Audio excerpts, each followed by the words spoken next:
tidak ada alasan bagi kita untuk tidak memuji Dia. Nah, saudara, nafasnya, hidupnya, nafasnya sudah diberikan kepada kita. Oleh sebab itu wajib bagi kita untuk menyerahkan hidup kita, menyerahkan nafas kita, dipersembahkan di kaki Tuhan. Amin. Saudara, puji Tuhan. Saya bersyukur kepada Tuhan karena Tuhan masih berikan kesempatan untuk menyampaikan kebenaran firman Tuhan di Tompaso. Saya percaya jemaat Tuhan tempat ini adalah jemaat Tuhan yang sungguh dan mengasihi Tuhan. Kasih karunia sehingga Tuhan masih percayakan untuk menyampaikan kebenaran firman Tuhan. Saya tadi waktu berangkat, saya dengan istri berdoa. Karena apa saudara? Berdoa karena akan menyampaikan firman Tuhan ini. Dan juga berdoa karena hari ini ibadah pertama di mana Ibu Nini juga menyampaikan firman. Dan kata luar biasa. Di hari Minggu ini pagi-pagi Tuhan berikan kesempatan untuk menyampaikan firman Tuhan. Saudara-saudara yang kasih Tuhan, ada 4 hari yang dahsyat dan luar biasa yang sering kita rayakan, di mana setiap tanggal 25 Desember kita merayakan hari kelahiran Yesus Kristus. Itu sering kita rayakan, saudara. Apa? Karena begitu besar kasih Allah dan dunia ini, sehingga dikaruniakan anaknya yang tunggal, supaya setiap orang yang percaya kepada Dia tidak binasa, melainkan beroleh hidup yang kekal. Begitu besar kasih Allah.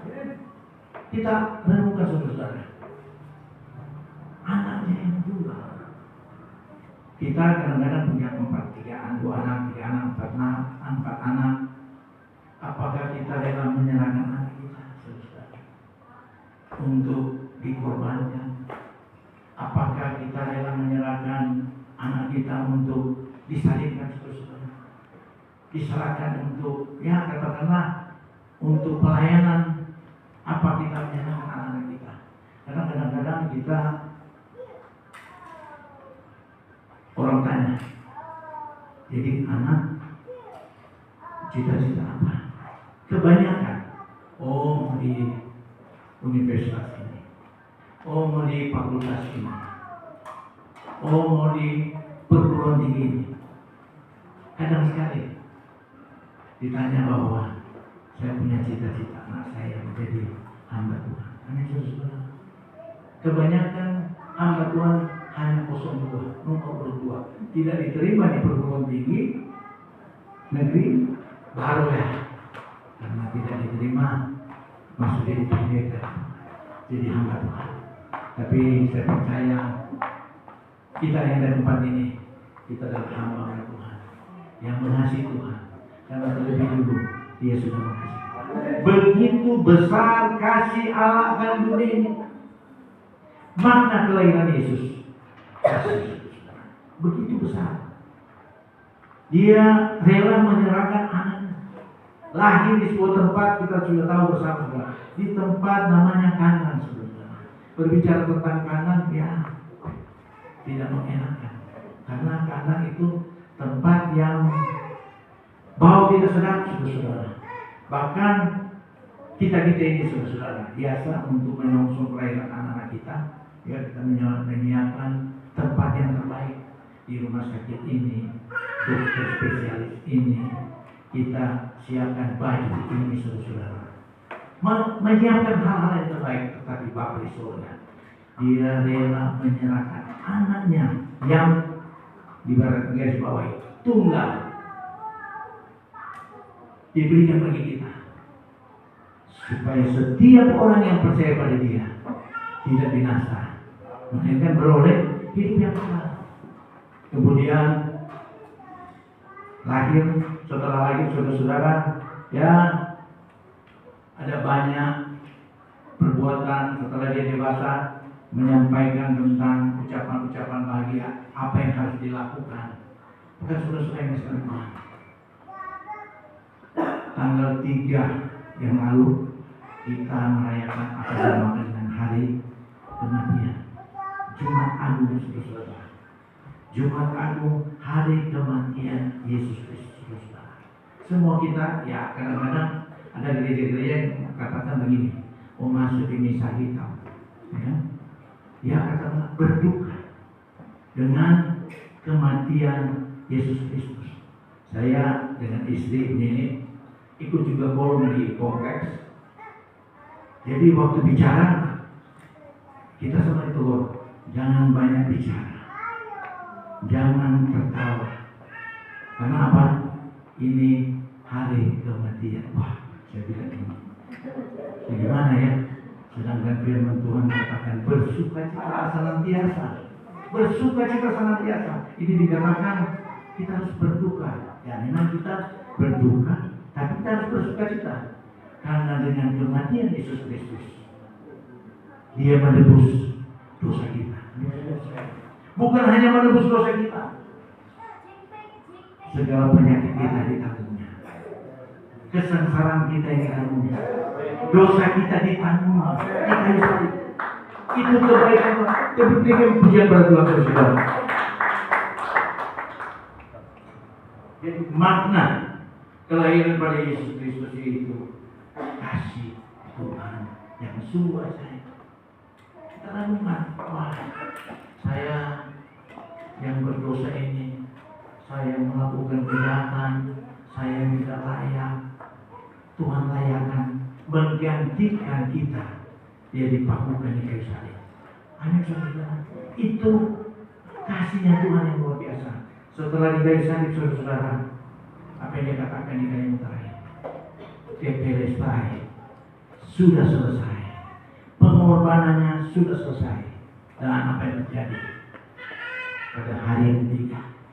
Dia turun ke dalam kerajaan maut. Pada hari yang ketiga, Dia bangkit. Amin saudara. Kita rayakan hari kematian, hari kelahiran, hari kematian, hari kebangkitan. Hari kebangkitan berbicara tentang kemenangan yang kita terima saudara. Kuasa yang luar biasa. Sehingga dikatakan oleh firman Tuhan, yang ku kehendaki ialah mengenal Dia dan kuasa kebangkitan. Kita harus kenal Dia. Memang Dia kenal kita, tetapi untuk saling mengenal saudara, tentunya kita harus ada berjumpa dengan Dia. Saudara. Harus berjumpa dengan Dia. Kalau kita berjumpa dengan Dia, pasti terjadi sesuatu. Kita berjumpa dengan Dia. Kalau kita sakit, kita disembuhkan. Kita lemah, kita dikuatkan. Mempunyai banyak masalah, diberikan jalan keluar. Amin saudara. Saya kalau merenungkan kebaikan itu luar biasa. Itu sangat banyak. Saya pernah sakit luar biasa. Dia sembuhkan saya. Itu perkara-perkara yang besar. Dia sembuhkan saya. Istri saya pijak blender sudah 2 hari saudara. Dokter bilang cuma 15 menit. Setelah dioperasi, tahu-tahu kurang lebih 3 jam. Dan apa yang terjadi? Setelah selesai operasi, selesai masa krisis, dokter bilang istrimu hampir mati, tinggal mujizat. Itu kebaikan Tuhan. Ternyata alim kesembahan Dia adalah Jehovah Rafa, Allah yang menyembuhkan saudara. Kadang-kadang kita hanya menghitung kebaikan Tuhan yang luar biasa, tapi banyak hal-hal kecil yang kita tidak tahu. Itu pertolongan Tuhan. Ibu Gembala saksikan waktu lalu di ibadah raya yang katakan begini. Pas di rumah, ledeng macet. Mau cari rumah sebesar itu, di mana itu bocor karena macet. Jadi di permukaan bisa rumah sebesar itu. Oh Tuhan. Tapi biar ada damai sejahtera terus ada pada saya. Pada saudara yang Tuhan. Tahu-tahu orang jalan terus langsung kelihatan. Ya itu pertolongan Tuhan. Ini saudara. Saya juga banyak hal-hal yang kadang-kadang kita seperti ini saudara. Tidak tahu bahwa itu pertolongan Tuhan. Saya seorang peternak. Di kampung saya setelah selesai kandang, tahu-tahu mau beli pagi. Dan apa yang terjadi? Harganya di atas. Ketemu dengan Pak Yan sudah terserah ya Pak, semua kayak berapa. Wah, jadi ini luar biasa. Memang saya selalu berdoa biarlah belas kasihan ada, sehingga setiap orang yang berjumpa dengan Nixon ada belas kasihan. Kita harus seperti itu. Belas kasihan Tuhan selalu ada. Saudara-saudara yang kasih Tuhan. Kemudian ada kolam-kolam juga. Mau lepas ikan ini bagaimana ya? Tahu-tahu ada yang telepon. Dia anggota dewan di Minahasa. Daniel Permana. Dia anggota dewan. Dia katakan, Son, data ambil itu ikan. Di mana? Data ambil di Lamongan. Saya datang Lamongan, saudara. Kemudian apa? Dia kasih bibit ikan mas 5.000 ekor. Kata terus di mana? Free. Wah, kita bilang luar biasa. Itu karena apa, saudara? Tuhan yang menggerakkan, saudara. Dia kasih 5.000 ekor. Kemudian saya berpikir begini, bagaimana ini makanan kita? Ini pelet mahal. Dia bilang, Nel, kalau cuma kasih ikan, gimana tuh makan? Sudah gampang. Sampai dengan saat ini belum ada. Tetapi puji Tuhan, saudara, ada makanan alternatif yang Tuhan berikan, saudara. Saya waktu ketemu dengan orang dari sana, saya katakan, bos, ada pakan paku air, apa itu? Asola dengan lena. Ada pak? Itu saya sudah berpikir. Saya katakan sama istri saya ini, kita mau ke Jawa, khusus mau diambil di barang itu, langsung pulang. Tetapi dia Jehovah Jireh, Allah yang menyediakan. Saudara, kalau dia kasih, sekarang ikan saya, bagi saya sebagian besar pakan organik. Waktu barusan ada dari gereja ke sana, mereka asal ikan. Lain ikan manis, karena tak pakai pelet, cuma pakai pakan organik. Kita coba pakai pelet dengan pakai organik. Paku air ini asola. Yang pakai asola tidak pernah dikasih makan. Yang satu kolam kasih makan. Setelah diangkat yang lebih besar yang pakai asola, saudara. Pakan paku air. Kalau jemaat Tuhan sana dapat ini, mau pelihara ayam, pelihara babi, pelihara ikan, ada sama saya free. Apa sebab saya katakan free? Tuhan berikan dengan cuma-cuma. Saya juga harus berikan dengan cuma-cuma. Saudara, ada. Cuma kasih dua genggam, saudara. Sekarang sudah angka 5 kolam. Setiap hari produksi angka 50 kilo. Saudara, pakan orang ini luar biasa. Saya berpikir, ini semua karena pertolongan Tuhan. Jadi kelihatannya itu kecil, tetapi setelah kita renungkan, dia Jehovah Jireh. Dia Allah yang menyediakan setiap apa yang kita butuhkan, setiap apa yang kita perlukan, bahkan tidak pernah timbul di dalam hati kita, disediakan oleh Allah bagi orang yang mengasihi Dia, saudara. Ada juga kesaksian ini di cabang-cabang lain saya sering saksikan. Saya dengan Pak Tobi yang sama-sama saya dari Manado berangkat ke kampus dengan mobil double cabin. Tahu-tahu di jalan HP bunyi. Cari HP enggak ada. Tapi dia bunyi lewat jam. Berarti berarti ada dekat sini, Bluetooth ada dekat sini. Nggak dapat. Cari nggak dapat. Sampai di Tondano isi bensin, isi solar, nggak dapat, saudara. Keluar Tondano di pompa bensin, dia bunyi lagi HP. Dan berarti ada dekat sini, cari tidak dapat, saudara. Saya langsung berpikir begini, Tuhan, kita betapa baca Alkitab ada di HP. Nggak bawa dulu kan, bawa Alkitab dalam kertas, saudara. Ini di HP, gimana Tuhan? Terus jalan terus sampai di kampung, dia bunyi lagi. Kalau begini saja, saya keluar cari. Saya waktu itu saya jalan 5 meter, saya lihat begini, ada di atas kap. Aduh, saya bilang di atas kap di pojok lagi.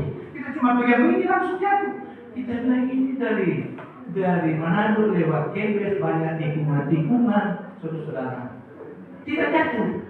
Jadi aduh, ini pertolongan. Hal-hal yang kecil, tetapi Tuhan perhatikan. Apa yang kita tidak pernah pikir, dia sediakan. Saya langsung aduh Tuhan luar biasa.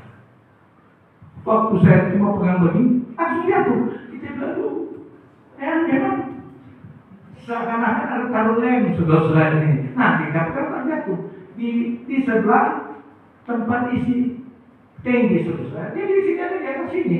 Kita tidak dapat saudara. Nanti dapat waktu tiba di kampung. Itu hal yang tersembah di luar biasa. Pertolongannya itu tidak pernah menang. Kalau bilang itu hal-hal kecil, saya sampaikan karena saya banyak mujizat-mujizat besar. Saya sakit disembuhkan. Saya pernah sakit. Ya, ini sakit. Katakanlah saya pernah sakit ambil satu-satunya laki-laki mungkin pakai software saudara. Waktu setiap aktivitas di kampus kadang-kadang pakai pembalut saudara. Karena berdarah saudara. Karena apa yang terjadi? Ada yang usulkan jangan makan-makan rica. Mungkin makan apa itu? Jadi ada yang bilang operasi juga. Tapi puji Tuhan. Pas waktu itu ada hamba Tuhan Gilbert waktu dia datang saudara. Itu pertama. Orang belum kenal. Karena RCDI baru masuk. Dia kan pendeta RCDI.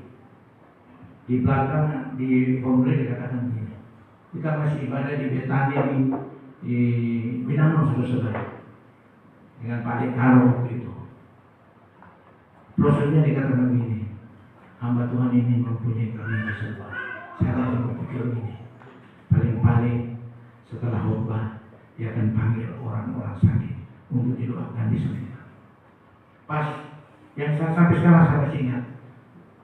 Wanita pendarahan 16 tahun saudara.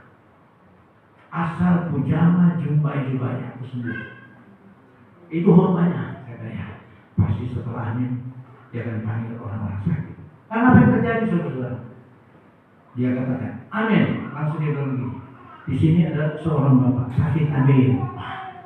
Kita duduk di belakang saudara. Itu masih asal waktu itu.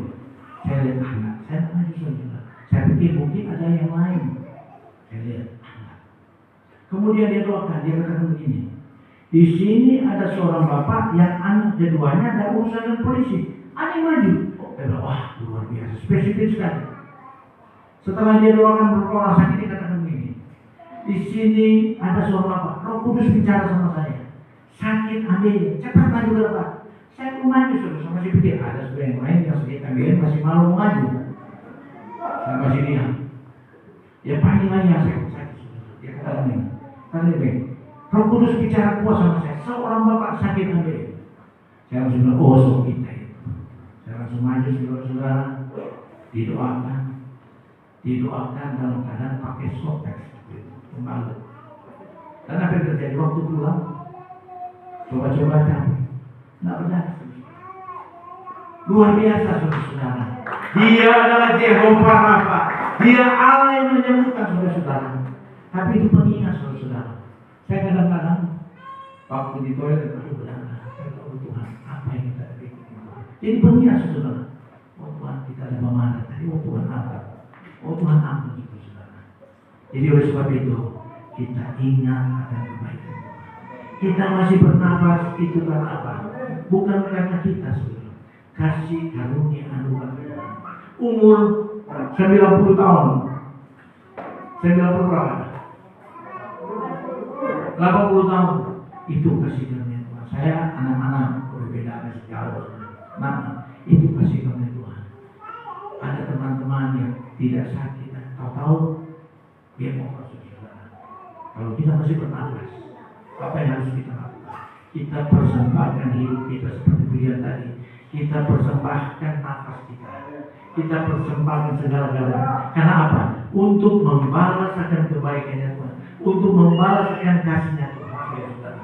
Jangan kita hanya berpikir, oh saya mengasihi Tuhan supaya saya masuk surga. Itu bonus saudara. Kita membalas akan kebaikan Tuhan karena Tuhan terlebih dahulu sudah mengasihi kita. Surga bonus saudara. Amin saudara. Saya percaya dengan Tuhan tempat ini kita harus renungkan pertolongan Tuhan itu banyak, tidak terhitung. Nafas saja itu luar biasa. Saya sering katakan waktu di Kalawat lalu saya bilang ini. Coba kita bayangkan. Saya umur 6 tahun. Berapa liter beras yang saya makan selama 6 tahun, saudara? Wah, saya itu ada 3-4 truk, saudara. Coba kita renungkan. Coba kita renungkan juga. Ada berapa banyak air yang kita minum? Tambah yang kita pakai mandi. Mungkin 20-30 tangki, saudara. Ini saudara. Jadi kebaikan itu semua karena kebaikan Tuhan. Kalau kita makan babi, berapa kandang yang berapa kandang? Ya, berapa kandang kita makan? Ayam, berapa ratus ekor kita makan selama puluhan tahun. Saudara, oksigen, saudara. Itu kebaikan. Kita harus menjaga merah. Pendeta mujizat kesembuhan, tetapi saudara, nafas hidup itu adalah kasih Tuhan. Pertolongan itu banyak kita tidak sadari. Itu semua karena pertolongan. Allah turut bekerja dalam segala hal. Amin.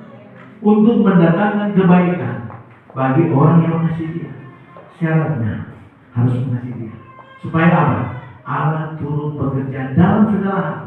Karena ada firman Tuhan berkata begini, sesungguhnya tangan Tuhan tidak kurang panjang untuk menyelamatkan, dan pendengarannya tidak kurang tajam untuk mendengar. Jadi Dia bukan pokok, saudara, tetapi yang merupakan pemisah antara kamu dengan alam.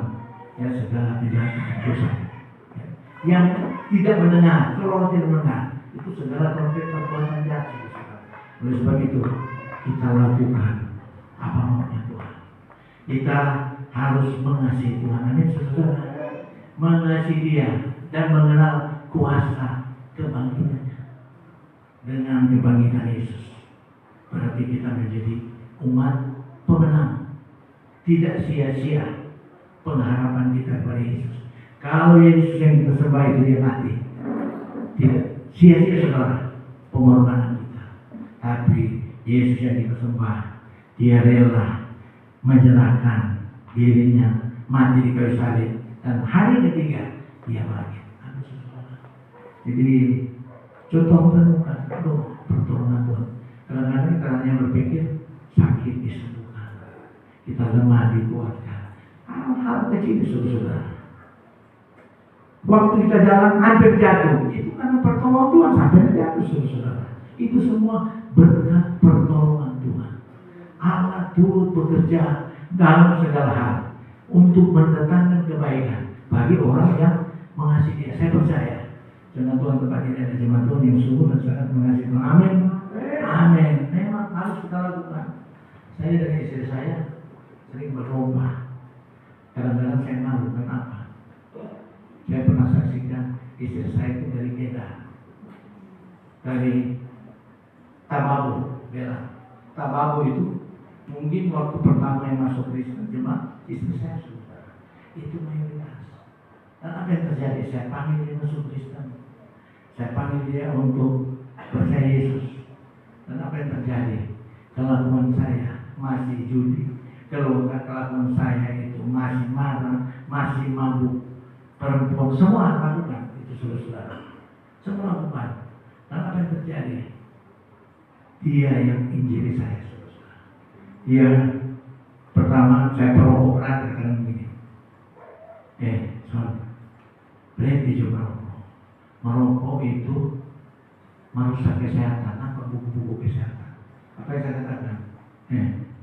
Anak tapi istri kedua. Rokok tapi istri pertama. Kenapa, saudara?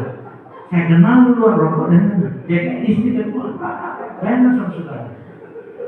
Dia bilang itu masalah ekonomi. Saya bilang enggak. Pokoknya saya perokok berat, pemabuk, judi, semua saya lakukan, saudara. Dan dia bertobat Tuhan. Dia katakan begini. Padahal dia katakan begini. Coba anda baca 1 Korintus 3:16. Nah, padahal sudah di kotak ini. Diam-diam saya baca, saudara. Tubuh saudara adalah bait Allah. Apabila saudara merusak tubuh saudara, saudara akan dibinasakan. Karena tubuh saudara adalah tempat bersemayam Roh Kudus. Jadi bagi siapa yang suka merusak tubuh, bukan hanya merusak tubuh saudara, tahu-tahu tidak makan, Keluar dengan badan yang pakai baju. Bapak ngomong, itu merusak tubuh. Hal-hal yang merusak tubuh itu berarti merusak baik apa saudara. Dan saya percaya dengan Tuhan tempat ini, dengan Tuhan yang memelihara tubuh. Karena tubuh adalah tempat persembahan Roh Kudus. Amin. Kelahiran, Jumat Agung kematian, kita sudah rayakan. Hari Minggu yang lalu, beberapa minggu yang lalu kita rayakan apa yang dinamakan dengan kebangkitan. Dan hari-hari ini Yesus menampakkan diri pada banyak orang, kepada dua murid yang berjalan ke Emmaus, saudara. Dia bangkit. Itu suatu peristiwa yang fenomenal, saudara. Suatu peristiwa yang dahsyat dan luar biasa. Allah yang kita sembah, dia bangkit. Tidak ada yang mati dan bangkit, hanya Yesus yang kita sembah. Dia mati dan dia bangkit. Itu sungguh luar biasa. Itu sungguh fenomenal. Dahsyat dan ajaib, saudara. Yesus yang kita sembah, dia hidup. Beda dengan yang lainnya, saudara. Sampai sekarang masih dikubur, saudara. Tetapi Allah yang kita sembah adalah nama Yesus. Dia Allah yang hidup. Kuasa kebangkitannya memberikan kita kemenangan. Kuasa kebangkitannya yang lemah dikuatkan, yang sakit disembuhkan, yang susah dihiburkan, yang punya persoalan diberikan jalan keluar. Jangan cuma tepuk tangan, lakukan, saudara-saudara, lakukan. Saya dengan istri berlomba, tapi saya katakan tadi, saya malu karena kadang-kadang dia tarik saya, ini dia sudah ibadah raya, saya masih capek-capek aduh, saudara-saudara, malu, tapi harus mengakhiri pertandingan yang baik, saudara, supaya kita dapat mengakhiri pertandingan yang baik, agar apa kita memperoleh mahkota kemuliaan, mahkota yang kita dapatkan. Tidak sia-sia kita memuji Tuhan, kita tidak sia-sia kita beribadah kepada Dia, karena segala sesuatu Allah turut bekerja dalam segala hal. Amin. Segala perkara dapat kutanggung di dalam Dia yang memberikan kekuatan kepada kami. Jadi perkara apapun, tadi pujian tadi, di waktu kita suka, di waktu kita susah, Allah selalu hadir. Oleh sebab itu firman Tuhan berkata, jadi kita aminkan, segala perkara dapat kutanggung di dalam Dia yang memberikan kekuatan. Ada berpikir begini, kita sebenarnya kuat, ya mungkin sodekan. Saudara-saudara, memang Tuhan sudah memanggil. Selesai mengakhiri pertandingan. Tapi saya lihat Pak Pendeta yang tempat ini luar biasa, berapi-api, berkobar-kobar. Memang kita harus berkobar-kobar. Sama seperti dua murid yang ada yang berjalan dengan Yesus ke Emmaus, saudara. Hati mereka berkobar-kobar, tetapi mereka tidak tahu siapa yang bersama-sama dengan Dia. Sebab itu kita baca dan renungkan firman Tuhan dalam Injil Lukas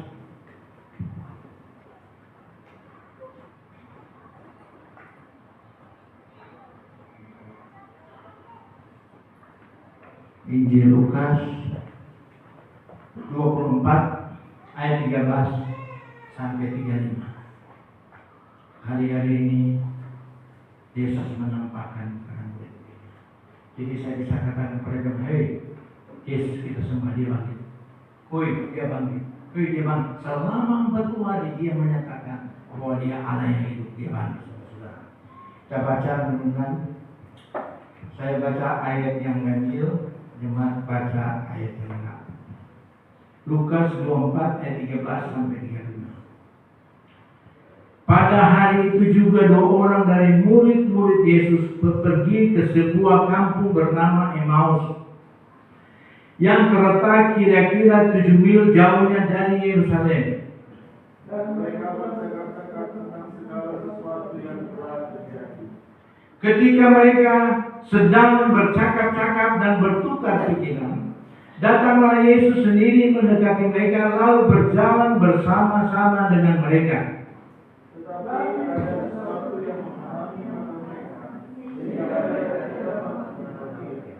Yesus berkata kepada mereka, apakah yang kamu percakapkan sementara kamu berjalan? Maka berhentilah mereka dengan mengucapkan.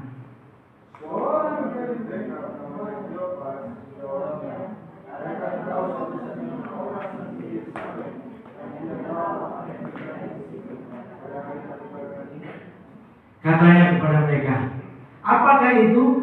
Jawab mereka, apa yang terjadi dengan Yesus orang Nazaret? Dia adalah seorang nabi yang berkuasa dalam pekerjaan dan perkataan di hadapan Allah dan di depan seluruh bangsa kami.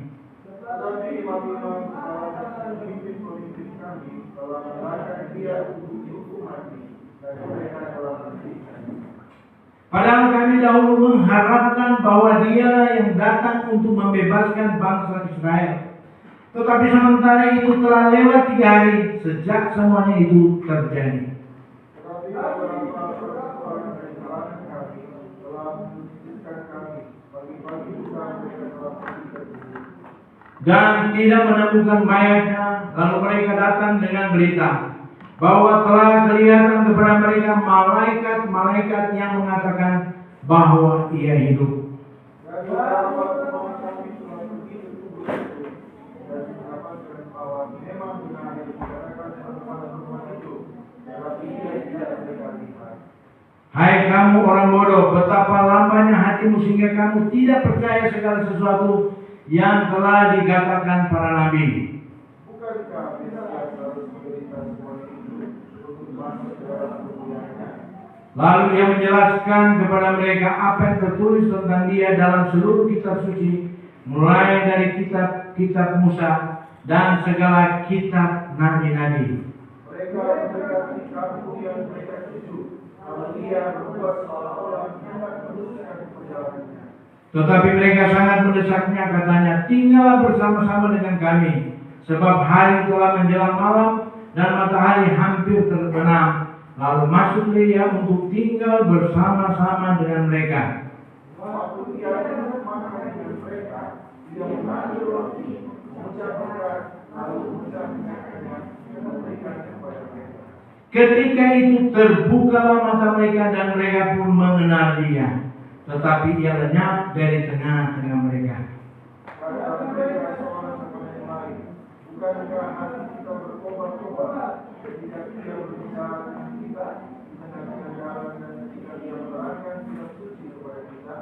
Lalu bangunlah mereka dan terus kembali ke Yerusalem. Di situ mereka mendapati ke-11 murid itu. Mereka sedang berkumpul bersama-sama dengan teman-teman mereka. Kata mereka itu, sesungguhnya Tuhan telah bangkit dan telah memenangkan diri kepada Simon. Lalu kedua orang itu pun menceritakan apa yang terjadi di tengah jalan dan mereka mengenal dia pada waktu ia memecahkan roti. Saudara Tuhan, mereka sering bersama-sama dengan Yesus. Mereka melihat bagaimana kuasa Yesus. Mereka melihat bagaimana orang buta melihat. Mereka melihat bagaimana orang kusta ditagihkan. Bahkan mereka melihat Lazarus yang sudah 4 hari mati dibangkitkan. Banyak mujizat yang mereka lihat, saudara. Dan apa yang terjadi? Waktu kedua murid ini berjalan menuju ke Emmaus, Yesus sudah ada di situ. Di ayat 21, saudara. Coba kita baca. Ayat 21 dikatakan begini. Padahal kami dahulu mengharapkan bahwa dialah yang datang untuk membebaskan bangsa Israel. Tetapi sementara itu telah lewat 3 hari sejak semuanya itu terjadi. Mereka tidak mengenal Yesus. Mereka berjalan kira-kira 7 km dari Yerusalem ke Emmaus. Mereka berbincang-bincang. Yang Yesus katakan, apa yang terjadi? Mereka berhenti dan mereka katakan, mungkin satu-satunya engkau yang tidak tahu apa yang terjadi di Yerusalem. Yesus dia adalah Nabi. Kami mengharapkan bagaimana penjajahan Roma selesai. Kami mengharapkan Yesus menjadi pemimpin yang ada di Yerusalem. Dan dia sudah meninggal. Kau tidak tahu. Ini 2 murid bilang sama Yesus, Dan mereka tidak mengenal Yesus, saudara-saudara.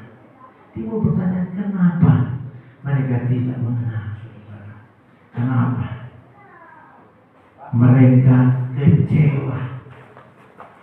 Tuhan katakan, padahal kami mengharapkan dia menjadi pemimpin kami.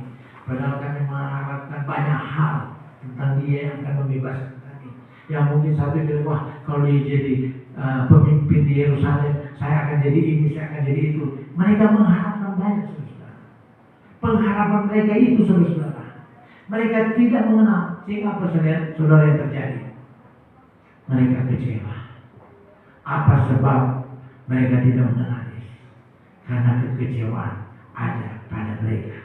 Waktu dia berjumpa dengan murid-murid yang lain, itu langsung mereka kenal. Waktu berjumpa dengan Thomas, walaupun Thomas katakan sebelum aku melihat aku tidak percaya. Waktu berjumpa, langsung dia kenal. Kenapa dua murid ini tidak kenal? Kenapa? Mereka kecewa. Dan saya percaya jemaat Tuhan tempat ini adalah jemaat Tuhan yang tidak ada kekecewaan. Kekecewaan itu sama dengan bersungut-sungut, saudara-saudara. Kekecewaan sama dengan mengeluh. Kekecewaan itu lawan daripada tidak bersyukur, saudara-saudara. Itu kekecewaan. Wah, kita kecewa. Kita kecewa dengan Bapak Pendeta. Soalnya apa? Kita dipegang tangan, dia lagi di tempat lain, saudara-saudara. Padahal pendeta pas ada dia. Saudara-saudara, kecewa. Jadi kekecewaan itu menghalangi kita mengenal siapa Yesus yang kita sembah. Jadi agar kita mengenal Dia, tentunya harus ada perjumpaan. Kita harus ada perjumpaan dengan Dia. Bagaimana Sakeus dia berjumpa dengan Yesus? Sakeus dia adalah pemungut cukai yang ada di kota Yeriko.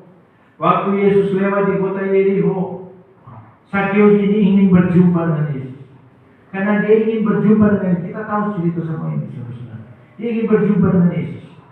Tapi situasi tidak memungkinkan. Karena orang biasa bilang foto pendek. Foto, saudara. Pendek. Karena Yesus itu berjalan itu dikelilingi oleh banyak orang. Dia banyak penggemar, saudara. Banyak murid-murid, saudara. Tapi dia ingin berjumpa. Karena dia ingin berjumpa, dia lari ke depan. Dia panjat sebuah pohon. Waktu Yesus tiba di bawah pohon, dia katakan, Sakeus, segera turun. Aku akan menumpang di rumah. Apa yang terjadi? Waktu Sakeus turun, Sakeus katakan, Tuhan, setengah dari hartaku akan kuberikan kepada orang miskin. Sekiranya mungkin ada yang kuperas, aku akan kembalikan 4 kali lipat. Bukan sekiranya, dia memang tukang peras, tukang pajak.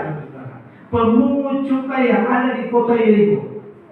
Dan waktu dia berjumpa dengan Yesus, tukang pajak jadi seperti itu. Dia ada perubahan.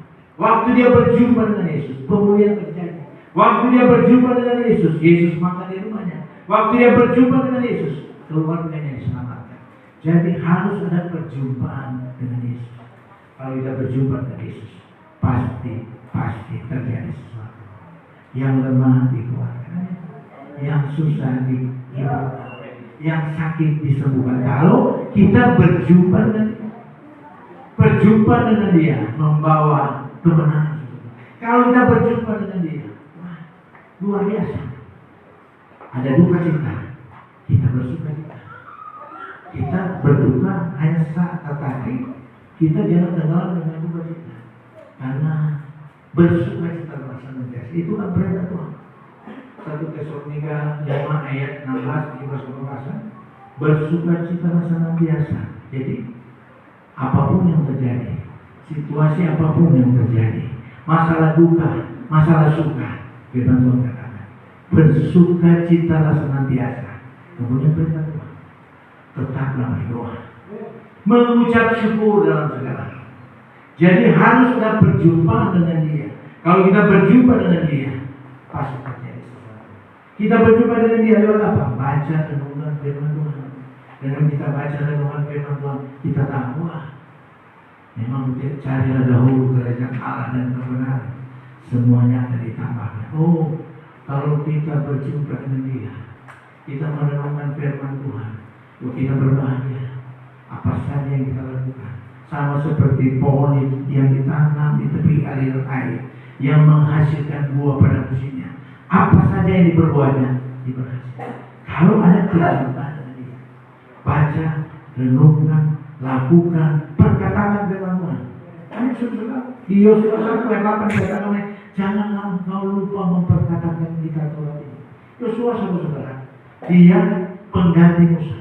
Dia melihat bagaimana mujizat-mujizat yang terjadi lewat Musa. Dia melihat bagaimana pertolongan Tuhan menjadi pertolongan.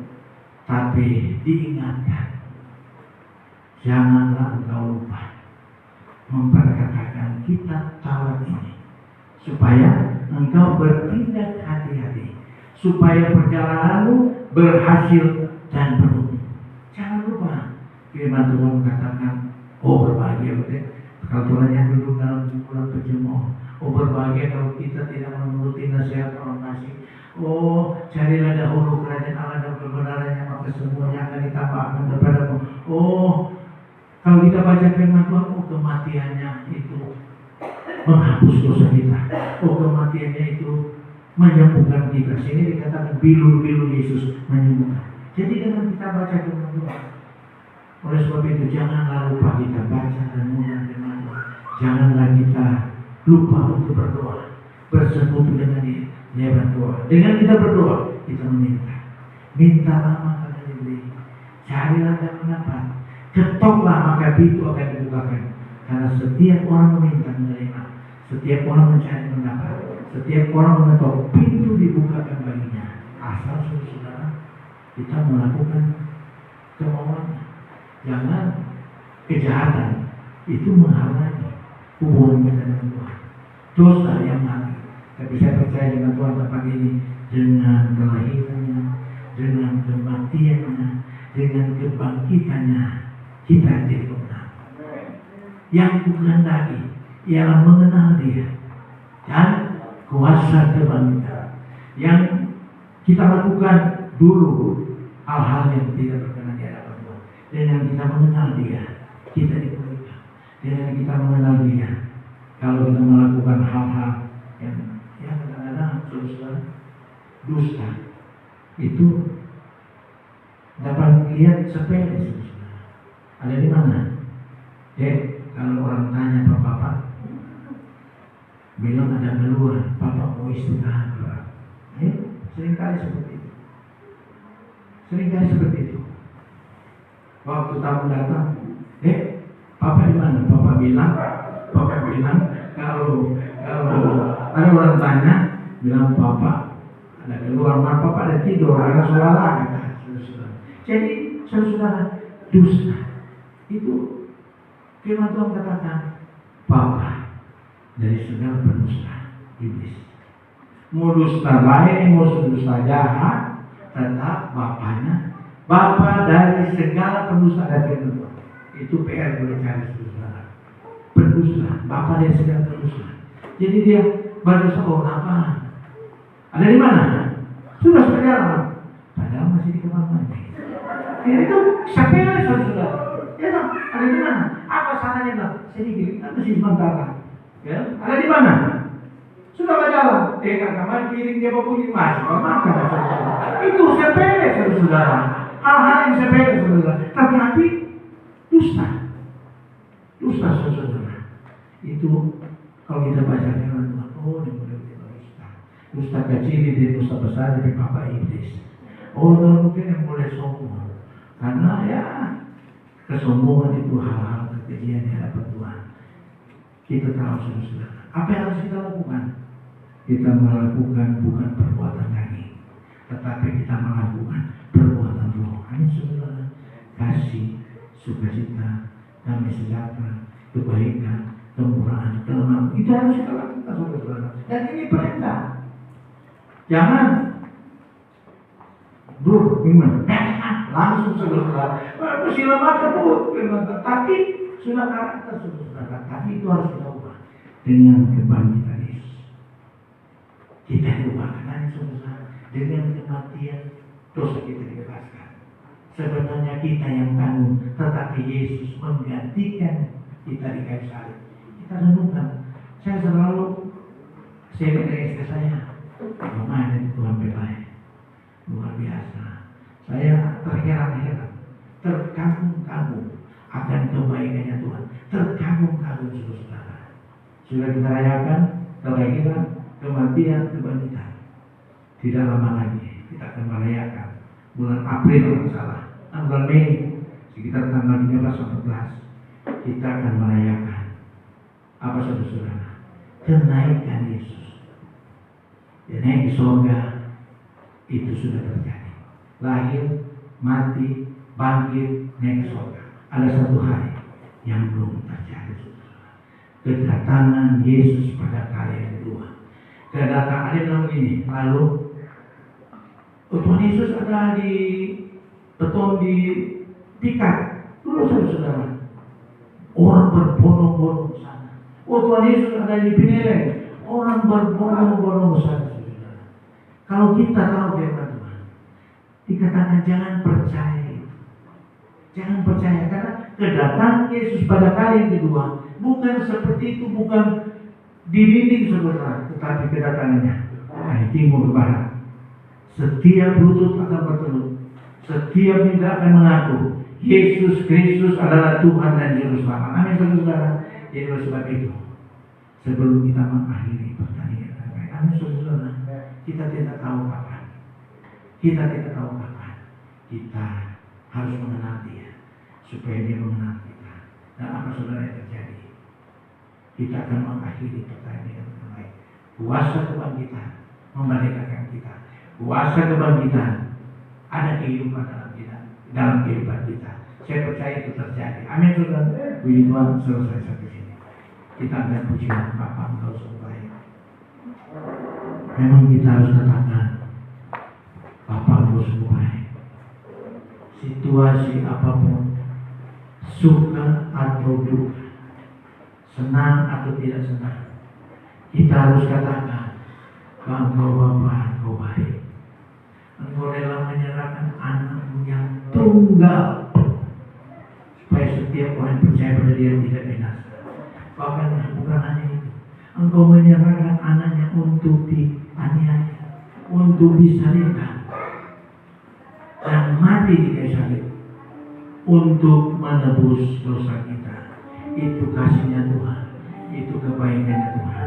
Bukan hanya mati saudara, Allah yang kita sembah, Dia Allah yang bangkit, Dia Allah yang hidup, Dia Allah yang luar biasa, Dia Allah yang memerdekakan, Dia memberikan kita kemenangan. Bapa Engkau baik, Engkau sungguh baik.